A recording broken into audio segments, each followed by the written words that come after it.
स्वर्ग सुमन के सभी प्रिय श्रोताओं को प्रभु यीशु मसीह के नाम में सलाम। प्रिय श्रोताओं, फिर से एक बार हम प्रभु की स्तुति करते हैं कि हमें सबों को उस पवित्र सामर्थ्यशाली नाम में इकट्ठा होने का अवसर मिला। भले एक दूसरों से दूर कहाँ क्यों न हो, मगर उस रहम दिल नज़रों में हम सुरक्षित हैं। हम विश्वास करते हैं कि वो हमें हर एक को संभालता है और उसकी रहम दिल नज़र हमारे हर एक के ऊपर है। आइए आज के ध्यान और मनन करने में आज का वचन और उसका विषय है कि बिना कुड़कुड़ाए और बिना विवाद हमें कार्य करना है। उसके लिए हमने फिलिपियंस में उसके दूसरे अध्याय के 12 से लेकर 15 वचन को हमने चुना हुआ है और उस पर हम ध्यान मनन करेंगे। लिखा है, इसलिए है मेरे प्रियो, जिस प्रकार तुम सदा से आज्ञा मानते आए हो, वैसे ही अब भी न केवल मेरे साथ रहते हुए पर विशेष करके अब मेरे दूर रहने पर भी डरते और कांपते हुए अपने अपने उद्धार का कार्य पूरा करते जाओ।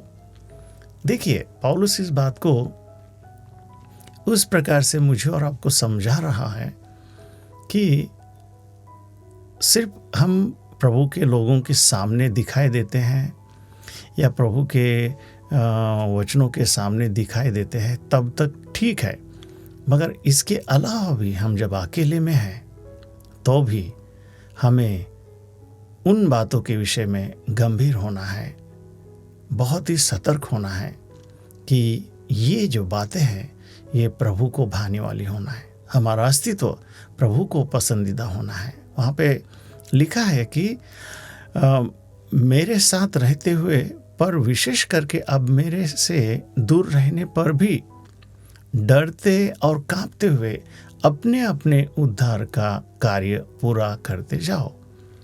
मेरे प्रिय श्रोताओं, ये उद्धार का कार्य है।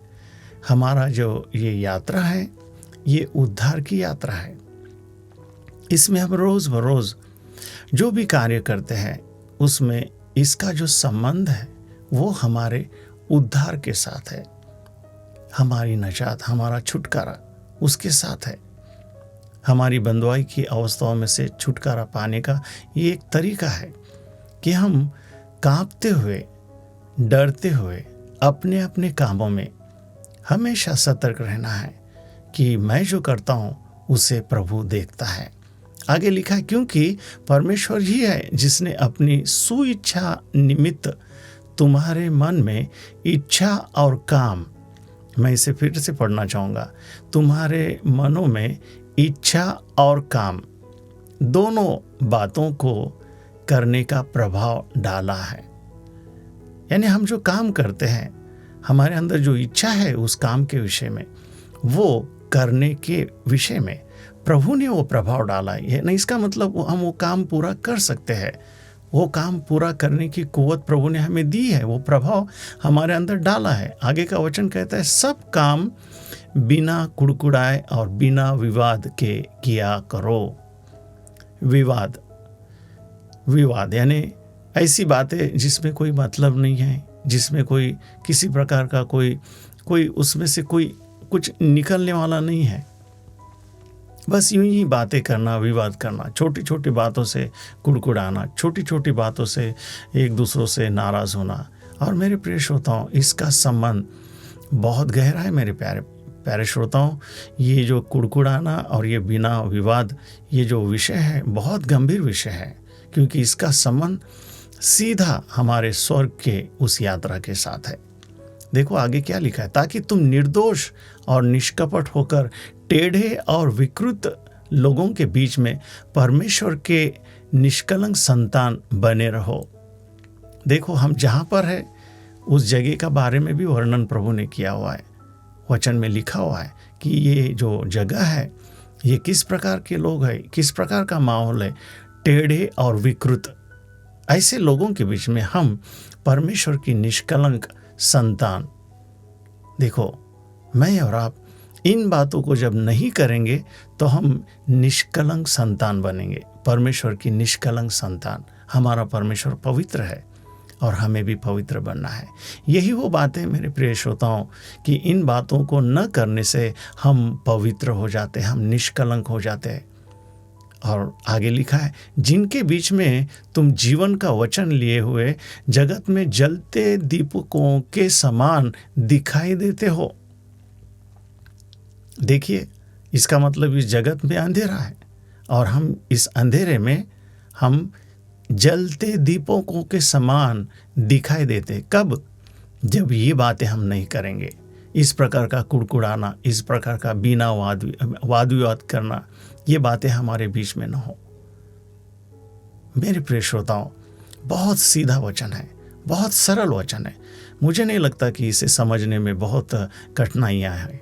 नहीं मेरे प्रिय श्रोताओं, मुझे और आपको इस प्रकार की अगर कोई आदतें हैं, हमें इससे छुटकारा पाना है। हमें एक निर्णय लेना है कि अब से लेकर आगे मैं इस प्रकार से कुड़कुड़ाना, इस प्रकार से कुछ भी छोटी मोटी बातों में विवाद करना और जिसका कोई अर्थ ही नहीं है, ऐसे बातों में उलझाए जाना, खुद भी उलझ जाते हैं, औरों को भी उलझाते हैं। मेरे प्रिय श्रोताओं, इसका संबंध हमारे स्वर्ग की यात्रा के साथ है। आगे लिखा हुआ है कि हम जलते दीपकों के समान दिखाई देते हैं।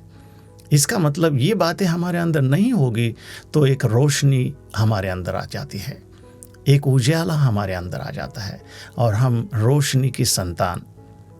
आप वचन में ऐसा भी लिखा है, जितनों ने उसकी ओर देखा है, हाँ, उन्होंने उजाला पाया है। वो रोशनी की संतान है। हम अंधेरे में चलने वाले, मगर हम रोशनी की संतान हैं।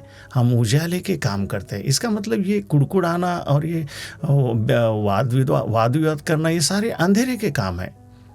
और इस प्रकार के कामों को करने के समय में ये मुझे और आपको जानना बहुत ज़रूरी कि हम भी अंधेरे में चल रहे हैं। मगर जब हम इन बातों को नहीं करेंगे तो बाइबल, पवित्र वचन मुझे और आपको कहता है कि हम निष्कलंक परमेश्वर की पवित्र संतान, पवित्र परमेश्वर की निष्कलंक संतान, ऐसे हम बन जाते हैं। एक वचन और भी है। वो वचन मुझे और आपको एक चुनौती देता है, मुझे और आपको एक इशारा देता है कि हिब्रूज में लिखा हुआ है 6वें अध्याय के 7वें वचन में लिखा है, क्योंकि जो भूमि वर्षा के पानी को जो उस पर बार बार पड़ता है पी पी कर जिन लोगों के लिए वह ज्योति बोई जाती है, उनके काम का वो साग पात उपजाती है, वह परमेश्वर से आशीष पाती है। इसका मतलब मेरे प्रिय श्रोताओं, रोज़ बरोज़ अगर हम वचनों को पढ़ते हैं, वचनों के द्वारा हम जैसे कि हम रोज़ प्रभु के उस पवित्र जीवन की जानकारी को पाते हैं, मगर फिर भी हमारे अंदर कुछ स्वभाव है, कुड़कुड़ाना, वाद विवाद करना। मेरे प्रिय श्रोताओं, ये बाइबल में अभी जो हमने पढ़ा इस वचन के अनुसार है कि बार बार वर्षा हमारे ऊपर हमें भिगोती है, मगर हमारे अंदर उसका कोई परिणाम नहीं होता। हाँ, क्या होता है?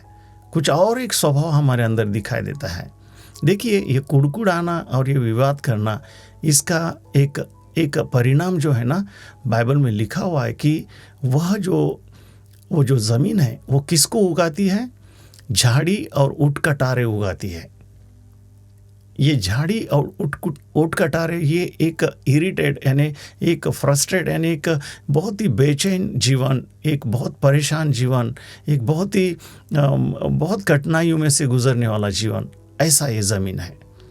मेरे प्रिय श्रोताओं, प्रभु ने आपको और मुझे इसलिए नहीं बुलाया।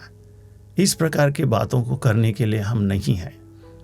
प्रभु का वचन मेरे साथ, आपके साथ बहुत सीधे तरीके से बात करता है कि ये जो स्वभाव है हमें निकाल देना है, कुड़कुड़ाना और बिना वाद विवाद। हमें इसको अगर हमारे जीवन में आज भी अगर हमें ये दिखाई देता है, हमारे परिवार में भी अगर आज हमें ये दिखाई देता है, तो हमें एक निर्णय लेना है कि नहीं, हम इसे नहीं करने देंगे, हम इसे नहीं होने देंगे, क्योंकि ये बिना मतलब का है, इससे कोई अर्थ नहीं निकलता।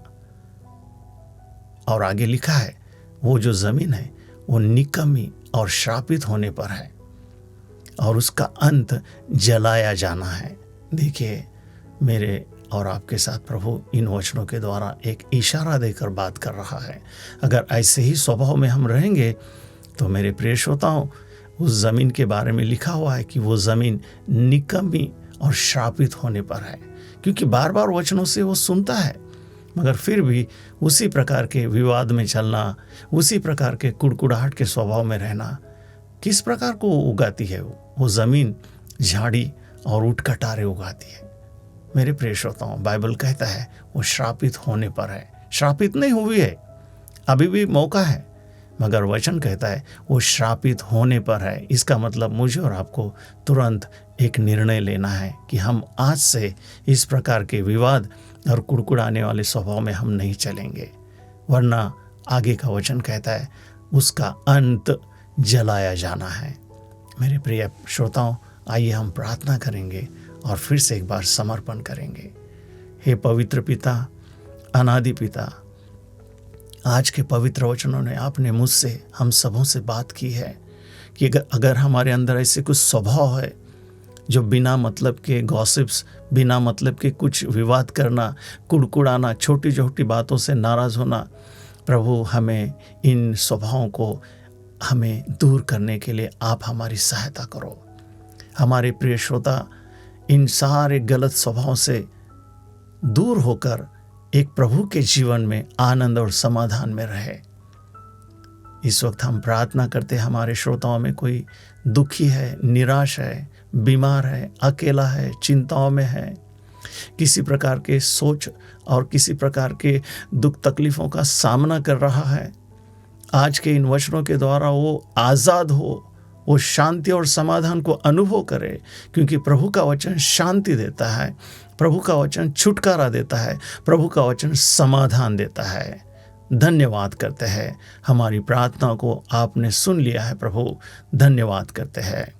पिता का प्रेम, पुत्र का अनुग्रह और पवित्र आत्मा की सहभागिता हम सबों के साथ हमेशा बने रहे, और प्रभु के सारे प्रिय लोग मिलकर कहेंगे आमीन, आमीन, आमीन।